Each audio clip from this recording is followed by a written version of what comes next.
সালামু আলাইকুম। বরিশালের মতো জায়গায় বাঘেরকনির কারখানা চিন্তা করা যায়?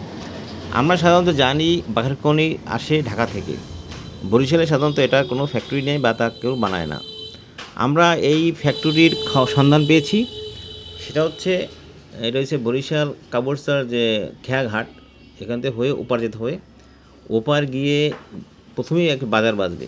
বাজারটি ঠিক আসরের পর থেকেই মেলা শুরু হয়। সেখানে নদীতে বিভিন্ন ধরনের মাছ, তাজা মাছ ওঠে।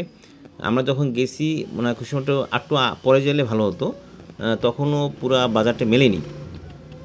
বাজার হয়ে আমরা সামনের দিকে যখন এগিয়ে যাচ্ছি, তখনই একটি বাস স্ট্যান্ড বাসছে, যেটি ছোটো আকারে। এটি কাবরচরের বিভিন্ন অঞ্চলে যায় বাসগুলি।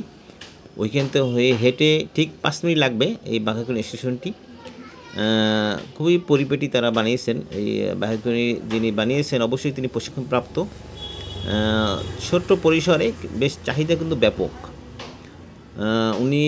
আমরা একদিন গেছিলাম মাগরিবের পরে, তখনই আমি দেখেছি উনি বানিয়ে রাখতে পারে না, তার আগে শেষ হয়ে যায়। কারণ বরিশালে সাধারণত বাঘারকনি ঢাকা থেকে আসে, স্থানীয়ভাবে কেউ বানায় না। আমি ঢাকা দেখেছি যেখানে বাঘারকনি বানায় লাকড়ির চুলায়, বাঘারকনিগুলো বানায়, কিন্তু এখানে দেখলাম উনি খুব আধুনিক। এখানে হয়েছে ইলেকট্রিক ওভেনে, ছোটো একটি ইলেকট্রিক ওভেন, মোটামুটি মিডিয়াম সাইজের, ওইখানে আধুনিকভাবে সে পরিচ্ছন্নভাবে সে বানাচ্ছে। এবং আমি আসলে গরম গরম নিয়ে আসছিলাম তখন, আজকে আসছি আসরের পরে, তখনও বানানো শুরু করে নাই। এই জন্য আসলে আপনাদের এই বানানো প্রক্রিয়াটা দেখাইতে পারি না। ইনশাআল্লাহ আরেকদিন দেখাবো। ধন্যবাদ সবাইকে। আসসালামু আলাইকুম।